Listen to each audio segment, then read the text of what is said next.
I knew that at that time we had to have communication, which would be the newsletter, in-person communication, which would be the conference. So we would have a biannual conference, which was all I could figure we could afford, and we would be meeting at Johns Hopkins. They were more or less our supporter, and there's another term for it, I can't think of it. But the greater problem as far as research was concerned, because that was basically what we had to have. We weren't thinking of therapies.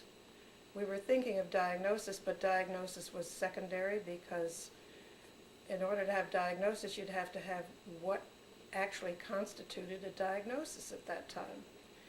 And how many experts did we have except at Johns Hopkins who could actually had enough experience to evaluate a diagnosis that was fairly accurate?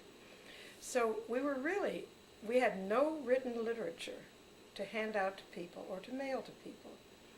So written literature had to be the important thing. So, and in order to get literature that was accurate or that was in any way informative, you had to have a professional advisory board or expert physicians who would contribute to that literature.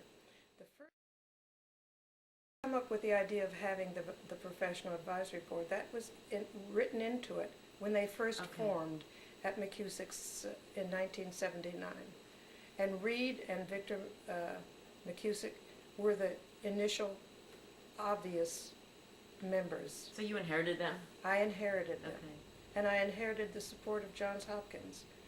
Now, the problem that I also inherited was the lack of national involvement, because it was because Dr. McCusick had started the first heritable disorders of connective tissue clinic in Johns Hopkins, which included Marfan syndrome, and ended up having more Marfan syndrome patients and also the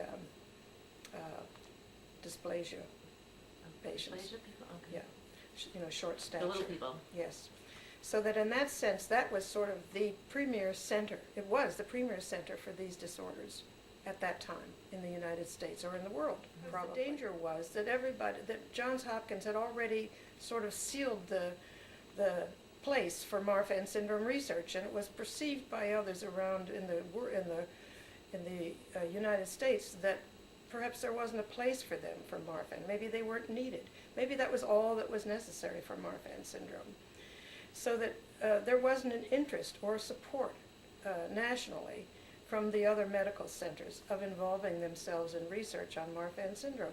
And there wasn't money, and it was also perceived at the institutes that this was something that was a very limited population that wasn't going to grow. It wasn't like an infectious disease, and therefore it was being handled and it was sufficient.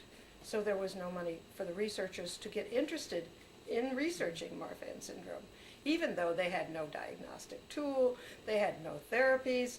The surgery was just beginning at that time with the development of the heart-lung machine. So we really were at the beginning when there was no way of knowing where they were going to go. And it was very challenging.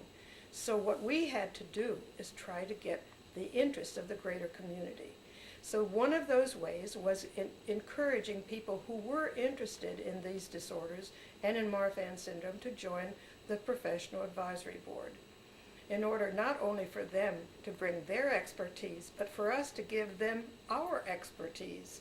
And for us, of course, the most important thing was to bring, as in all self-help organizations in the country and in the world, to bring those most affected with it and with the most to gain and the most to lose, to bring their pressure, to bring these governmental entities and the medical areas to recognize why there was room for research, the need for research, life-saving research, and why we wanted to have them a part of this organization, and the value that we would bring as patients, as people, families affected, to them by bringing pressure to those governmental entities who handled the money on a national level. That was the first thing, was to bring people to us by having them recognize we were going to give them seed money. This would give them enough money to write a proposal And that proposal then would be more professional, and that could be submitted to the National Institutes of Health. And the whole thing was to take advantage of governmental money. As an organization, we could never supply enough research funds to do any long-range or any meaningful research. We could never provide that much money with all the other things we had to do. And so it had to be, this was to give them the opportunity of getting funding to write a seed grant to submit to the NIH. That was the first thing. So of course, then we had to get over, at the same time, before these researchers would realize how valuable we were in getting them into NIH, we had to start our governmental activities. And this meant, number one, joining all the coalitions that were available for health organizations so that they would see our name, see that we were out there trying to be one of the players in the field, and also then to visit the legislators who were in those important positions in the appropriations, Department of Appropriations, I think they call it, and the subcommittees that were dealing with health. Get to know them, visit them, try to get to testify, and interestingly enough, of course, this was early on so that there was more opportunity. There wasn't as much competition among the voluntary health organizations, so that we were like right in there with the beginning ones, NORD, and those very special groups who were with them. And this was in the field of genetics, of course, and that's why genetics was considered, you know, one of those down on the bottom ones, because that's just inherited and we can't worry about that. They recognized, as NORD developed, that these genetic diseases affected, had possibly 5,000 different genetic diseases. Then you realize you're really talking about millions of people. But anyway, so I think that meant getting there, walking in the halls, meeting with the people, several faces, having them recognize you, continuing, writing letters, you know, all the whole thing that has become such a formula now. But in those days, it was really a beginning. We did get to testify for quite a number of years, but we testified in the Heritable Disorders of Connective Tissue workshop. And one time we were at a meeting for NIAMS, and there were osteogenesis imperfecta was there, and some of the other ones, the dysplasias, little people. And we got together at that time, the representatives who were there, and we decided to make the Heritable Disorders of Connective Tissue, which would be represent millions of people, and it would help to bring out these genetic disorders into a greater picture. And so we testified under that rubric for quite a while. In fact, we had one testimony where we had a representative of the 7 different disorders at the table, which was really a great opportunity because each one gave their story, and it made quite a large impact. So in that sense, okay, that stressed the relationship between the Congress, the National Institutes of Health, who were the ultimate people who were going to give the money, and the researchers, and the lay people, so that we were all there trying to bring out this need and make it clear to the National Institutes of Health and the Congress of what these needs were. And the partners were the researchers and the lay people. It wasn't enough just to find people who were working on researching Marfan syndrome, because there weren't that many. We didn't have what they call a critical mass. And a critical mass was always thrown at me as though, you need a critical mass, a critical mass. I never said, what's a critical mass? So anyway, I realized, okay, we don't have a critical mass. We don't have 7 different institutions doing research on Marfan syndrome. They didn't care that Johns Hopkins was doing all this fantastic research. That's not a critical mass, according to some of the institutes of NIH, the directors. So in order to get those knowledgeable people in the field of genetics and in the field of molecular science and Marfan syndrome, we had to reach out to other researchers to come and evaluate what our researchers were doing on Marfan syndrome, to evaluate the different proposals that were coming in. And that was really fun, because I did have a very good friend in Port Washington who was a scientist, and he said, when I went to him with this problem, he said, well, you know, so-and-so is excellent in research in genetics and so forth. Francis Collins, Arthur Baudet in Texas, Darwin Porkoff in where was he, in Philadelphia, I think, and a few others that I can't remember right at this moment. Top-notch geneticists. They're not doing Marfan research. So I started calling them up, you know, got their bios and everything, and called them up on the telephone, and started to speak to them. I said, the only thing you have to do is to evaluate once a year these grants that come in. And other than that, you don't have to travel, you don't have to come to meetings, you don't have to do anything, but that was your first requirement. The outreach that you make to the Scientific Advisory Board is as important as your outreach for the Professional Advisory Board, because that is that third or second or third tier of critical mass that you're reaching out to bring people in that aren't in. The researchers that are doing Marfan are in. You've got them. Those are the ones you want to, you know, foster and support and give them an inroad into the NIH.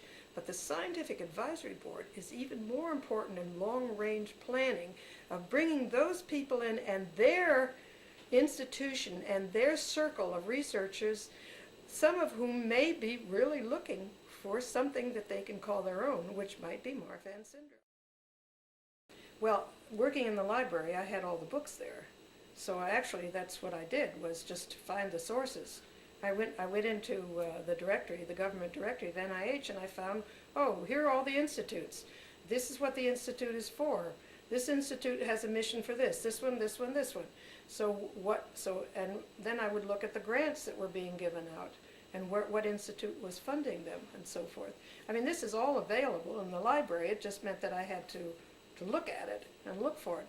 So then I would call up, and that's when I would find out, you know, I'd say, well, who could I speak? I'll speak to the director, of course.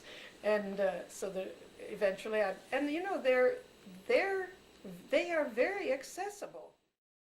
How could we get more people, you know, in on this? He said, you have to get got to get more people, researchers from the country, you know. So he said, have a Banbury conference, you know, which is over in Cold Spring Harbor. Mm-hmm. I said, what the heck is a Banbury conference? You know, oh yeah, right. I'm going to go have a Banbury conference. So then, so I said, oh, okay. So he said, call what's his name over there and tell him. I said, oh, okay. So first you have to get an organizing committee, so read and this and that. You know, we want to have a Banbury. They say, oh, great, yeah, let's have one. So when we had to have the money, so we figure, well, it's going to cost $10,000. Everything costs $10,000. So we write to, I go to Katz or whoever's there at NIAM. So we need $10,000. We want to have this Banbury. Well, you know, that might be possible because they have money in their budget for this. And they knew me, and they knew us, and they knew everything. And they knew the researchers, and this is where they get what they have the money for, is for these things. And if people don't ask for them, then they just make up their own thing. So, I mean, they have to spend their budgets, and they have to do, this is what they're there for. Right. But I also figured somebody has to be the voice for these people who are me, right, for my family. I think we would do anything for our children. Right. We'd jump in the water and face death, run in a burning building, you know, to help our children. I would do anything for my children. And if it meant making a fool of myself, going down and talking to one of these legislators, and they thought, what the heck is this old lady doing this? I would do it. Because it's not for me, it's for them. For your children. And I have to do it. And somebody has to do it.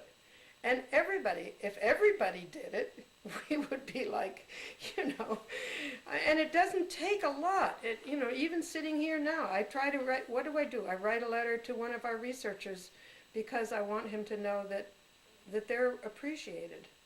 That there's an individual that really knows what they're doing and is grateful. We have to speak for all of the members. That's why we're a membership. That's why I love our organization, because it's a membership-supported organization.